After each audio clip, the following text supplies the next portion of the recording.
और काल आसाम असेंबली में आसाम के मुख्यमंत्री बयान दिया, मुसलमान अगर धारा 80 करेगा, वहां एक वसुंधरा बल की स्कीम है, तो वसुंधरा में उनको जमीन मिलेगी।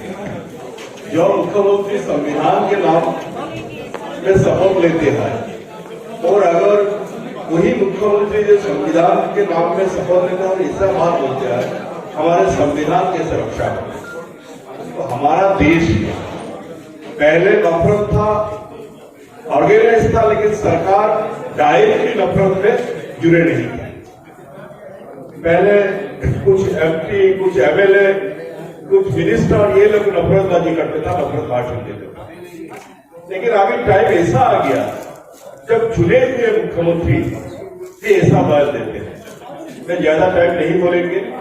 जो आदिल भाई जो IMCR के नाम में जो आंदोलन शुरू किया, हमारा पूरा सपोर्ट है, और इस आंदोलन को आगे ले जाने के लिए इस देश में जितना जुल्म हो रहा है, सबका सिर्फ मुसलमान के ऊपर जो जुल्म हो रही है, जितना जुल्म हो रहा है, सारे जुल्म के खिलाफ हम अपना आवाज उठाना होगा। और साथ साथ, क्योंकि देखिए जब नफरत का राजनीति हो रहा है, ये बात भी सही है, कुछ होते हैं और ज्यादा इश्यू बनाते हैं, लेकिन जब पाकिस्तान या बांग्लादेश वहां के हिंदुओं को ऊपर टॉर्चर होते हैं, कम होने से भी ज्यादा कर देते हैं।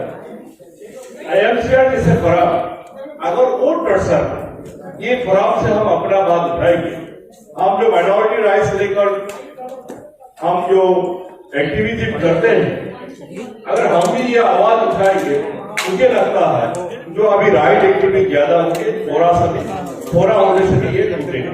इस सब के साथ मैं ज्यादा नहीं कहना चाहता हूँ, क्योंकि अभी का भी टाइम होगा। इस सब के साथ मैं अपना वाणी को विराम देता हूँ और IMCR का आंदोलन को सपोर्ट करता हूँ। बहुत शुक्रिया मोहतरम हमारे साथ आसाम से पार्लियामेंट मेंबर आपके सामने संबोधित कर रहे थे। मैं गुजारिश करूंगा मोहतरम प्रोफेसर VK त्रिपाठी जी से, please professor VK Tripathi ji IIT Delhi. आदरणीय अदीब साहब, प्रोफेसर मेहमान और साथी, सिर्फ 2 मिनट का वक्त है और मुझे 2 बातें करनी है। पहली बात तो ये कि अयोध्या में जो हुआ 22 तारीख को, उसने हिंदुस्तान के, मेरी तमाम अतिथियों से गुजारिश है, प्लीज सीट पर तशरीफ रखें, प्लीज बी सीटेड, थोड़ी देर तशरीफ रखें। 2-3 बहुत अहम मेहमान आपके सामने खिताब करेंगे, प्लीज।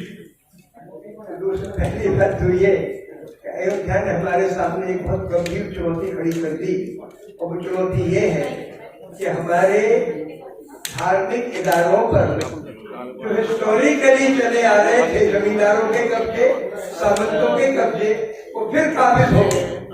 हिंदुस्तान का कॉर्पोरेट, हिंदुस्तान के हुकूमत में वो लोग जिनकी जिम्मेदारी बनती आवाम की खिदमत, लेकिन वो धौस दबा के रखो, कुचल के रखो की मानसिकता को धार्मिक इदारों के जरिए थोप रहे हैं। तो एक तो हमारे ऊपर धर्म का संकट है, और दूसरी बात ये कि अगर मुमकिन हो आप लोगों को अपने इलाकों में, तो मैं चाहता हूँ कि भक्ति और आजादी के सवाल पर छोटी छोटी सभाएं करते, और अगर मुझे मौका लगा तो मैं आपके साथ शरीक हो जाऊंगा, क्योंकि हमें हिंदुस्तान में आजादी के माने भूल गए और हम मजहब की जो रूह है वो भूल गए। हम चाहते हैं कि बुनियादी तौर पर इन 2 बातों पर अपन करें। और एक आखिरी बात ये कि तालीम का सबसे बड़ा जुल्म हुआ पिछले 9-10 साल से, क्या क्या कबाड़ा हुआ, और किस तरीके से हमारे विद्यार्थी कॉलेजों में ह्यूमिलेट होने जाते हैं, उनके शासन ही ले सकते, नौकरी वगैरह का मसला अपनी जगह है। तो एक हम उन तबकों में इन तालीम के सवाल पर बहस चर्चाएं करें। मैंने कुछ इस पे नोट वगैरह लिखे हैं, तो कुछ तो मैंने बांट दिए, लेकिन अगर ना मिला हो तो वो दे दें। बहुत बहुत शुक्रिया। बहुत शुक्रिया प्रोफेसर VK त्रिपाठी जी। आइए अब हम उसको समापन की ओर लेके चलते हैं। हमारे बीच अब मौजूद हैं honourable member planning commission, farmer planning commission member और IHR के ट्रस्टी हमारी बहुत ही मोहतरमा सईदा हमीद साहिबा, मेरी गुजारिश है सईदा हमीद साहिबा आप तशरीफ लाएं और सामने के सामने अपना खिताब फरमाएं। वही वोट ऑफ थैंक्स भी कहलाएगा, वही आपकी आपकी स्पीच भी कहलाएगी। आज के प्रोग्राम में आप सब देर तक तशरीफ रखे हुए हैं, आप सबका बहुत शुक्रिया। मोहतरमा सईदा हमीद साहिबा को गुजारिश करूंगा आप तशरीफ लाएं।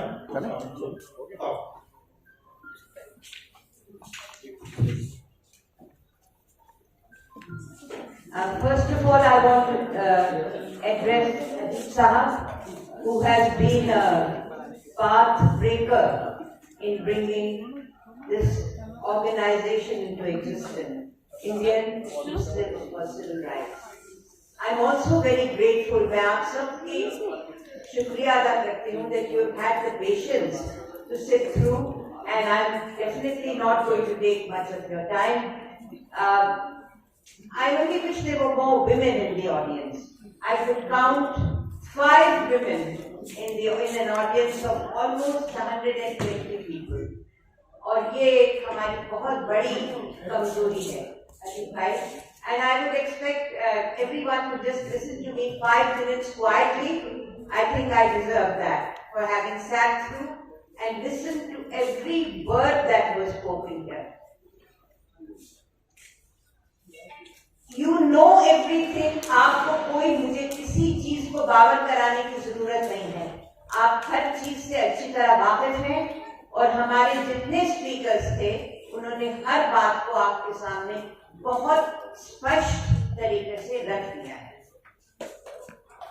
All I want to say is that I have served the government in the capacity of a Minister of State for 10 years. I have served this government in the capacity of a Minister of State for 3 years, first as a member of the National Commission for Women and then as a member of the Planning Commission. But my most important contribution is कि मैंने मौलाना अबुल कलाम आजाद पे जो किताबें लिखी हैं, तो मुझे मुस्लिम leadership का एक और ही आकार नजर आया है. मैंने मौलाना अल्ताफ हुसैन हाली पे जो मैंने काम किया है, उसमें मुझे एक और ही तर्ज और एक और ही तरीका नजर आया है. मैं हाली, आप जरा बातें ना करें please. Will you stop talking? Please have some shame. मैं मौलाना हाली का 4 लाइनें उनके अशार आपके सामने पेश करना चाहती हूँ, जो इस मुल्क के लिए एक बहुत बड़ी मशअल-ए-राह है. मौलाना हाली ने फरमाया था कि मौलाना हाली मेरे परदादा थे. मौलाना अल्ताफ हुसैन हाली ने फरमाया था कि तुम अगर चाहते हो मुल्क की खैर, न किसी हमवतन को समझो है. वो मुसलमान उसमें या हिंदू, बौद्ध मजहब हो या हो सिख बंधु, सबको मीठी निगाह से देखो, समझो आंखों की पुतली आ सकते. बहुत मुल्क है इत्तेफाक से आजाद, मुल्क है इत्तेफाक से आबाद. मुल्क में इत्तेफाक होता अगर खाते गैरों की ठोकरें क्यों कर. मुल्क जब इत्तेफाक खो बैठी, अपनी पूंजी से हाथ धो बैठी.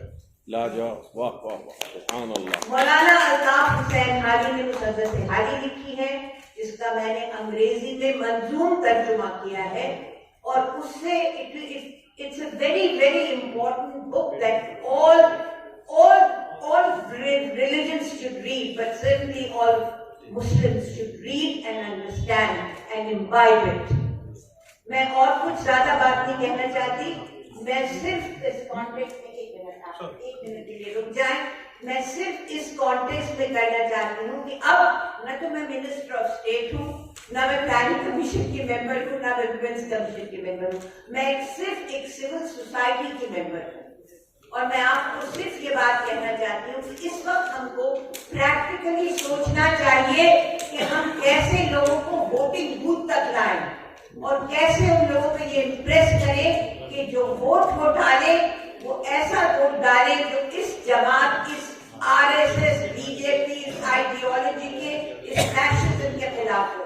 और मैं आपको एक और बात बताना चाहती हूँ, कर्नाटक में जो बड़ा इंकलाब आया वो क्यों आया?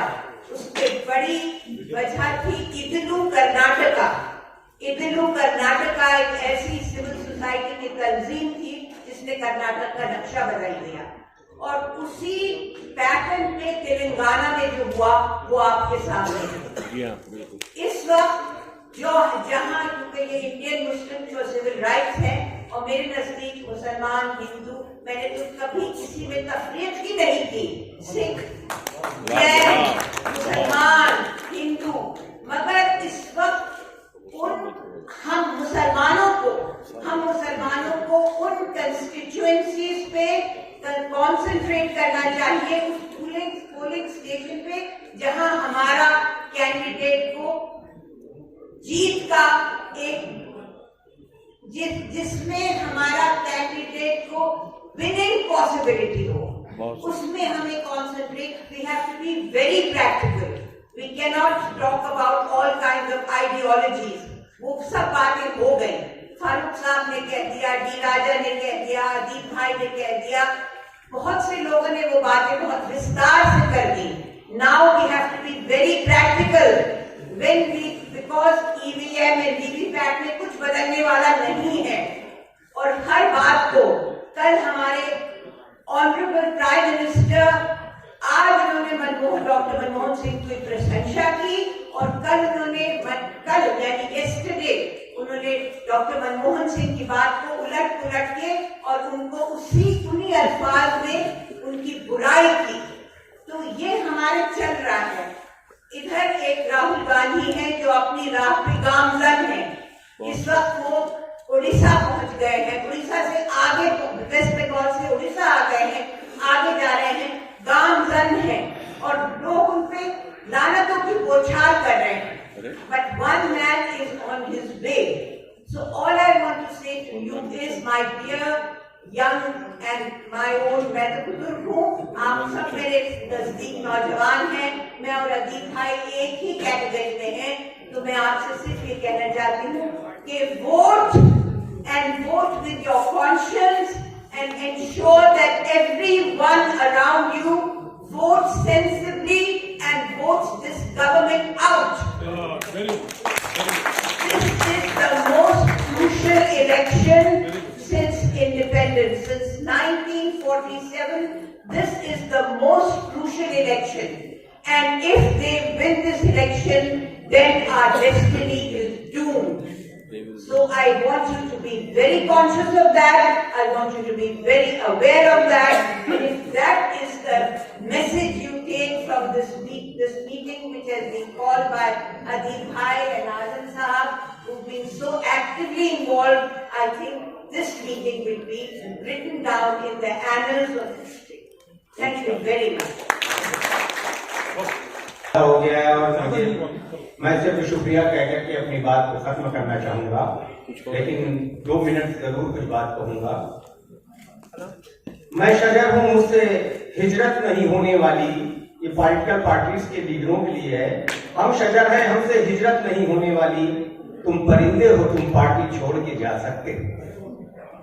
आज हिंदुस्तान के जो हालात हैं, मैं अगर इतना कहूंगा कि इसका सिर्फ और सिर्फ जिम्मेदार बीजेपी है तो यह गैर बात होगी।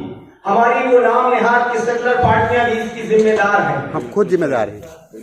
मैं पूछना चाहता हूं, जब केरल में हमारे राहुल गांधी जी, मैं कांग्रेस में हूं, राहुल गांधी जी हमारे नेता के ऊपर मुकदमा गुजरात में किया जाता है और उनको सजा दी जाती है। ऑल अपोजिशन की कम से कम 15 स्टेट में सरकारें हैं, रोज अल्पसंख्यकों को गाली दी जाती है, रोज संविधान के खिलाफ गाली दी जाती है। आप उन नेताओं के खिलाफ अपने स्टेट में मुकदमा करके उनको क्यों नहीं जेल में भेजते हैं? आपको इस पर सोचना पड़ेगा। क्या बात है? आज उत्तर प्रदेश के अंदर अभी जयंत चौधरी ने ट्वीट किया है कि मैं भाजपा का बहुत शुक्रगुजार हूं। वो चले गए भाजपा में, अब हमसे कहा जाएगा कि भाजपा को जयंत चौधरी को मत देना, हम नहीं देंगे क्योंकि वो भाजपा में चले गए। कल यही जयंत चौधरी वापस समाजवादी में आ जाएंगे तो हमारे लिए क्या पाक हो जाएंगे? हमें ऐसे लोगों को सबक सिखाना चाहिए अदीप भाई।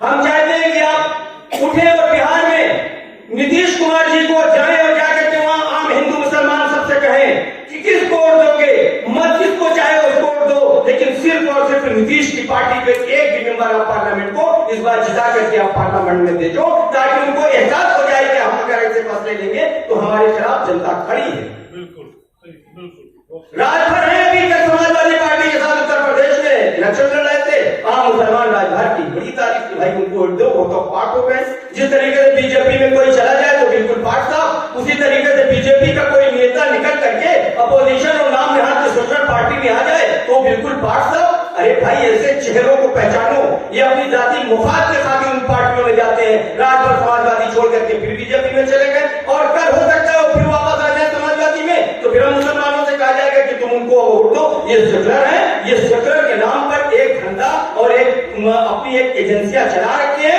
हमको ऐसे लोगों को सबक सिखाना चाहिए जो वक्त पर हमारा साथ छोड़ करके ऐसी पार्टियों से मिल जाती है, और उन पार्टियों को सबक सिखाना चाहिए कि अगर आपने ऐसे नेताओं को अपनी पार्टी में लिया तो हम तुम्हारी भी मुखालफत करेंगे। बहुत बहुत शुक्रिया और अपनी बात को खत्म करता हूँ।